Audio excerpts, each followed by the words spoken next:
Hello friends, मेरे स्पामिस्ट्री and astrology video channel पे आपका स्वागत है। तो आज हम एनालिसिस करेंगे सैंड का और चेक करेंगे इसमें क्या क्या नई चीज़ें हमें सीखने के लिए मिलती हैं। तो एज यूजुअल शुरू करूँगा फिंगर्स के एनालिसिस से, उसके बाद चेक करेंगे फिंगर्स की सेटिंग को एंड माउंट्स को, और सबसे लास्ट में हम चेक करेंगे लाइंस को। इस तरह से पूरे हैंड का जो एनालिसिस है हम कंप्लीट करेंगे। तो चलिए मैं शुरू करने जा रहा हूँ, साथ साथ ड्रॉ करता जाऊंगा आपके लिए ताकि आपको समझने में कोई दिक्कत ना हो। दोस्तों, वीडियो शुरू करने से पहले आपको बताना चाहूँगा, यह जो नंबर आपको आपकी स्क्रीन के ऊपर नज़र आ रहा है, यह मेरा व्हाट्सएप नंबर है। अगर आप भी अपने हाथ की वीडियो बनवाना चाहते हैं या फ़ोन कंसल्टेशन लेना चाहते हैं तो आप हमें व्हाट्सएप के ज़रिए, सिग्नल के ज़रिए या फिर टेलीग्राम के ज़रिए मैसेज सेंड कर सकते हैं। यहाँ पर आप देख सकते हैं इनकी जो हथेली है कुछ इस तरह से एक स्क्वायर शेप में नज़र आ रही है, जो इंडिकेट करती है एक हार्ड वर्किंग टाइप की नेचर को। और अगर इनकी फिंगर्स को चेक किया जाए तो आप यहाँ पर देख सकते हैं काफ़ी थिक फिंगर्स हैं, बहुत ही अच्छी लेंथ में इनकी सभी फिंगर्स नज़र आ रही हैं। और साथ ही साथ इनकी फिंगर्स के ऊपर कुछ इस तरह की बारीक खड़ी रेखाएं भी आपको नज़र आएंगी। ऐसी रेखाओं का होना इंडिकेट करता है कि नेटिव काफ़ी मिलनसार स्वभाव का रहने वाला है, दूसरों के साथ बहुत अच्छे से तहजीब से पेश आने वाली नेचर ऐसे व्यक्ति की देखी जा सकती है। अगर हम लेंथ की बात करें तो आप यहाँ पर देख सकते हैं इनकी फिंगर्स अच्छी लंबाई में है। खास तौर पर अगर हम इनकी तर्जनी उंगली को देखें तो आप यहाँ पर देखेंगे काफ़ी थिक और काफ़ी अच्छी लेंथ में बिल्कुल स्ट्रेट इनकी इंडेक्स फिंगर नज़र आ रही है। इस तरह की तर्जनी उंगली का होना इंडिकेट करता है कि नेटिव के भीतर काफ़ी स्ट्रॉन्ग लीडरशिप क्वालिटीज़ रहने वाली हैं। ऐसे व्यक्ति बहुत ही नॉलेजेबल होते हैं और दूसरों को रास्ता दिखाने वाली पर्सनैलिटी ऐसे व्यक्ति की रहती है। अगर हम शनि की बात करें तो आप देखेंगे बिल्कुल स्ट्रेट और बहुत अच्छी लंबाई में इस फिंगर का होना दर्शाता है कि नेटिव काफ़ी मेहनती नेचर का रहने वाला है। ऐसे व्यक्ति मेहनती होने के साथ साथ अनुशासन प्रिय होते हैं। न्याय प्रिय टाइप की पर्सनैलिटी ऐसे व्यक्ति की रहती है और अपनी इन्हीं खूबियों की वजह से जीवन में बहुत अच्छी तरक्की कर पाने में ऐसे नेटिव कामयाब रहते हैं। अगर हम सूर्य फिंगर की बात करें तो आप यहाँ पर देख सकते हैं लेंथ में यह फिंगर लगभग इनकी तर्जनी के इक्वल पहुँचती हुई इस तरह की सूर्य फिंगर का होना इंडिकेट करता है कि नेटिव के भीतर काफ़ी अच्छी क्रिएटिविटी वाली क्वालिटीज़ रहेंगी, काफ़ी अच्छी आर्टिस्टिक क्वालिटीज़ भी ऐसे व्यक्ति के भीतर देखी जा सकती हैं। और एक लंबी सूर्य फिंगर का होना नेटिव को एक अच्छा सोशल सर्कल भी देता है। अगर हम बात करें इनकी सबसे छोटी यानी मरकरी फिंगर की तो यहाँ पर आप देख सकते हैं हल्का सा लो सेट होती हुई यह फिंगर आपको नज़र आएगी। कुछ इस तरह से एक रेखा बनती हुई जिसमें आप देख सकते हैं यह फिंगर थोड़ा नीचे से बाकी फिंगर्स के मुकाबले, सूर्य, शनि और गुरु की फिंगर के मुकाबले यह फिंगर थोड़ा नीचे से शुरू हो रही है, जिसकी वजह से थोड़ी शाई नेचर नेटिव की रह सकती है। लेकिन अगर हम लंबाई की बात करें तो यह फिंगर लेंथ में सूर्य फिंगर के टॉप फैलेंज के करीब पहुंचती हुई, जिसकी वजह से नेटिव के कम्युनिकेशन स्किल्स बहुत अच्छे रहते हैं। ऐसे व्यक्ति की जो पूर्व अनुमान लगाने की क्षमता है काफ़ी बेहतर देखी जा सकती है। ओवरऑल फिंगर्स काफ़ी पॉजिटिव नज़र आ रही हैं। फिंगर्स के बीच में कुछ हल्के गैप भी मौजूद हैं, आप देख सकते हैं कुछ इस तरह के गैप्स इनकी फिंगर्स के बीच में मौजूद होना इंडिकेट करता है कि नेटिव काफ़ी इंडिपेंडेंट स्वभाव का रहेगा। थोड़ी सी ज़िद्दी नेचर भी ऐसे व्यक्ति की देखी जा सकती है। चलिए आगे बढ़ते हैं, चेक करते हैं इनके माउंट्स को, उसके बाद हम चेक करेंगे इनकी सभी रेखाओं को भी। तो सबसे पहले बात कर लेते हैं इनके गुरु पर्वत की। तो आप यहाँ पर देख सकते हैं यह जो इतना एरिया है हथेली का गुरु पर्वत कहलाता है। और इस तरह का उभरा हुआ बृहस्पति माउंट नेटिव को बहुत ही नॉलेजेबल बनाता है। जिन लोगों का बृहस्पति माउंट उभरा हुआ होता है ऐसे व्यक्ति लगभग 40 वर्ष की एज के बाद समाज में खूब अच्छा मान सम्मान पाते हैं।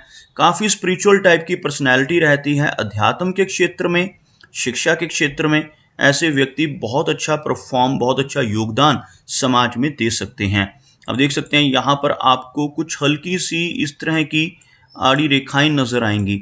इस तरह के चिन्ह को गुरु वलय का चिन्ह कहा जाता है। एक्चुअली में गुरु वलय अगर इस तरह से बने, बिना टूटे एक रेखा यहाँ से लेके यहाँ तक एक अर्ध चंद्रमा की आकृति बना दे, इसे पूर्ण गुरु वलय कहा जाता है। अगर जिन लोगों के हाथ में ऐसा गुरु वलय होता है, ऐसे व्यक्ति के भीतर थोड़ी वैराग्य की भावना रहती है, लेकिन ऐसा गुरु वलय नेटिव को समाज में खूब अच्छी पहचान दिलवाता है। ऐसे व्यक्ति ज्ञानवान होते हैं, धार्मिक प्रवृत्ति के होते हैं, अध्यात्म के क्षेत्र में और शिक्षा के क्षेत्र में बहुत अच्छी बुलंदियों को छू सकते हैं।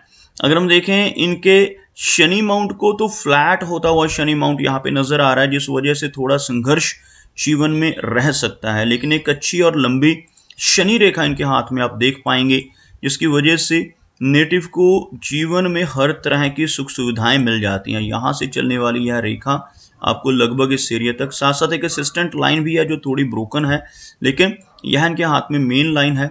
इस तरह की शनि रेखा का होना नेटिव को जीवन में हर तरह की कंफर्ट्स दिलवाता है। ऐसे व्यक्ति अपने जीवन में काफ़ी अच्छी तरक्की कर पाने में कामयाब रहते हैं।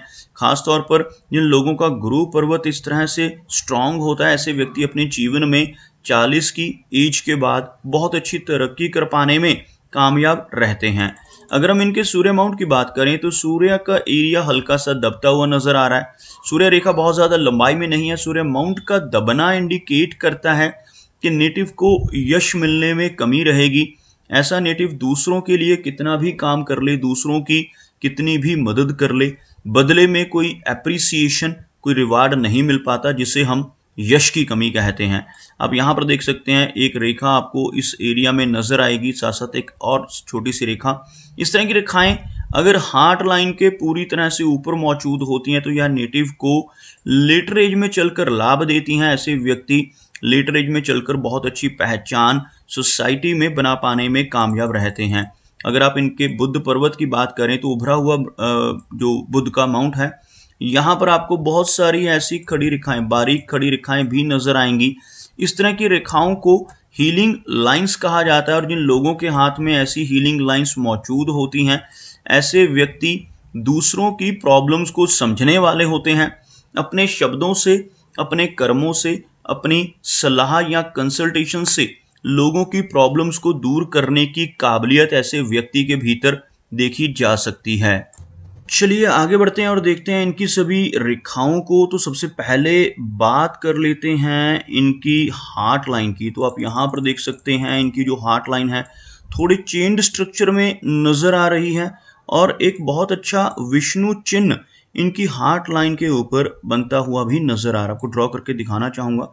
यह इनकी हार्ट लाइन है, कुछ इस तरह से आपको यहाँ से एक ब्रांच निकलकर विष्णु चिन्ह बनाती हुई नजर आएगी। ऐसा विष्णु सिंबल जिन लोगों की हार्ट लाइन के ऊपर बनता है, ऐसे व्यक्ति अगर ईमानदारी के रास्ते पर चलते रहें, तो जीवन में बहुत अच्छी तरक्की कर पाने में कामयाब रहते हैं। लेकिन अगर ऐसा व्यक्ति जिसके हाथ पर यह विष्णु चिन्ह कंप्लीट बन रहा हो, गलत रास्ते पर चलकर बेईमानी से धन कमाने की कोशिश करने लगे, तो जीवन में बड़ी दिक्कतों का सामना भी ऐसे व्यक्ति को करना पड़ सकता है। ओवरऑल एक कर्व्ड हार्ट लाइन होना नेटिव को थोड़ा इमोशनल नेचर का बनाता है। साथ ही साथ इनकी हार्ट लाइन पर आप यहाँ पर आकर देखेंगे लास्ट में कुछ ओवरलैपिंग, और यह रेखा डबल होती हुई भी नजर आ रही है। कुछ इस तरह की यह रेखा आपको ओवरलैप्ड होती हुई नजर आएगी। इस तरह की जो फॉर्मेशन है नेटिव को लेटर एज में चलकर थोड़ी दिक्कतें देती है। ऐसी हार्ट लाइन होने से नेटिव को लेटर एज में चलकर ब्लड प्रेशर जैसी दिक्कत होना, हार्ट से संबंधित कुछ प्रॉब्लम्स होने की संभावनाएं रहती हैं। अगर हम इनकी मस्तिष्क रेखा की बात करें, तो आप यहाँ पर देखेंगे जो माइंड लाइन है काफ़ी अच्छी लंबाई में है, जिस वजह से मेमोरी बहुत अच्छी रहने वाली है। यहाँ से शुरू होने वाली इनकी मस्तिष्क रेखा और यह इनकी जीवन रेखा है। आप देखोगे इन दोनों के बीच में आपको काफ़ी खुला हुआ गैप नज़र आएगा। इस तरह का गैप इन दोनों रेखाओं के बीच में जब मौजूद होता है, तो नेटिव काफ़ी इंडिपेंडेंट स्वभाव का होता है। थोड़ी ज़िद्दी नेचर, थोड़ी रिबिलियन टाइप की नेचर ऐसे व्यक्ति की देखी जा सकती है। ऐसे व्यक्ति अपनी मनमर्जी के मालिक होते हैं, जो काम करने की ठान लेते हैं उसको कर कर ही दम लेते हैं। इस तरह का गैप होने की वजह से और लंबी माइंड लाइन का होना नेटिव को अच्छी मेमोरी देता है। ऐसे व्यक्ति की जो माइंड पावर है काफ़ी शार्प रहती है, लेकिन अधिक लंबाई में होना इस रेखा का कई बार थोड़ा स्ट्रेस भी नेटिव को देता है। ऐसे व्यक्ति पुरानी बातों को भूल नहीं पाते, जिस वजह से कई बार थोड़ा स्ट्रेस या तनाव होने की संभावनाएं भी बढ़ जाती हैं। अगर हम बात करें इनकी लाइन ऑफ लाइफ की, तो आप यहाँ पर देखेंगे लाइफ लाइन काफ़ी अच्छी लेंथ में नज़र आ रही है, जिस वजह से नेटिव की जो एज है लगभग 80 के आसपास रहने की संभावनाएं रहेंगी। इस रेखा में से इस तरह की ऊपर की तरफ ब्रांचेस चलती हुई भी आप देख पाएंगे। ऐसी ब्रांचेस जिन्हें हम प्रोग्रेस लाइंस कहते हैं, यह 40 की एज के बाद काफ़ी स्ट्रांग नज़र आ रही हैं। तो 40 की एज के बाद ऐसे व्यक्ति अपने जीवन में काफ़ी अच्छी तरक्की कर पाने में कामयाब हो जाते हैं। आप यहाँ पर देखेंगे एक डबल होती हुई है रेखा, जिसको हम फिश का सिंबल भी कहते हैं। कुछ इस तरह की जो रेखा आपको इनके केतु माउंट के ऊपर नजर आएगी। इस तरह की रेखा का होना नेटिव को जीवन में कई बार लंबी दूरी की यात्राएं देता है। ऐसा फिश का सिंबल होने से नेटिव को जीवन में कई बार अचानक धन लाभ भी होते हैं, इनहेरिटेंस के जरिए, इंश्योरेंस के जरिए, शेयर मार्केट या लॉटरी जैसी चीज़ों से भी नेटिव को अपने जीवन में कई बार धन इस तरह का चिन्ह होने की वजह से मिल सकता है। अगर हम बात करें इनके चंद्र पर्वत की, तो आप देखेंगे काफ़ी अच्छा मून का एरिया नज़र आ रहा है और इस माउंट से ऊपर की तरफ रेखाएं चलती हुई, जिस वजह से लंबी दूरी की यात्राएं रहेंगी। कुछ इस तरह की रेखा यहाँ पर इनके मून एरिया के ऊपर पहुँचती हुई, जो लॉन्ग डिस्टेंस ट्रैवल को तो इंडिकेट करती है, साथ ही साथ लॉन्ग स्टे भी किसी दूसरे स्थान पर जाकर हो सकती है। ऐसे व्यक्ति अपने जीवन में कई बार विदेश में जाकर कुछ समय के लिए स्टे भी कर सकते हैं। अगर हम इनके मंगल पर्वत और मंगल रेखा की बात करें, तो आप यहाँ पर देखेंगे यह जो एक रेखा आपको नजर आ रही है, यह मंगल की रेखा कहलाती है। हाथ में इस तरह की रेखा का होना काफ़ी अच्छा माना जाता है। ऐसी रेखा होने से नेटिव थोड़ा एग्रेसिव नेचर का ज़रूर रहता है, लेकिन यह रेखा अगर हाथ में मौजूद हो तो नेटिव को अच्छी एनर्जी एंड स्टैमिना भी देती है। इस तरह की रेखा होने से नेटिव अपने जीवन में अच्छी प्रॉपर्टी बना पाने में भी कामयाब हो जाता है। अगर हम देखें इनके शुक्र पर्वत को, तो यह जो एरिया है आपको उठा हुआ नजर आएगा। उभरा हुआ शुक्र माउंट नेटिव को अपने जीवन में हर तरह की सुख सुविधाएं दिलवाता है, लेकिन इस तरह की आड़ी रेखाएं भी आपको यहाँ पर बारीक रेखाएं नजर आएंगी और कुछ इस तरह की खड़ी रेखाएं भी। दोनों तरफ की रेखाएं यहाँ पर काफ़ी अधिक मात्रा में होना इंडिकेट करता है कि नेटिव को फैमिली की तरफ से कुछ ना कुछ चिंताएं परेशानी दे सकती हैं। मैरिड लाइफ में भी इंस्टेबिलिटी और मैरिज में डिले होने की संभावनाएं भी इस तरह की रेखाओं की वजह से पॉसिबल है। तो दोस्तों, ये कुछ एनालिसिस थे इनके हैंड के बारे में, और मेरी कोशिश यही रहती है कि सभी सवालों के जवाब एक ही वीडियो के थ्रू दे पाऊँ, लेकिन फिर भी कोई ना कोई चिन्ह या सवाल रह जाता है। तो इनसे रिक्वेस्ट है कि अगर इनका कोई क्वेश्चन पेंडिंग है तो मुझे व्हाट्सएप पे मैसेज करें। मेरा वीडियो वॉच करने के लिए आपका बहुत बहुत धन्यवाद।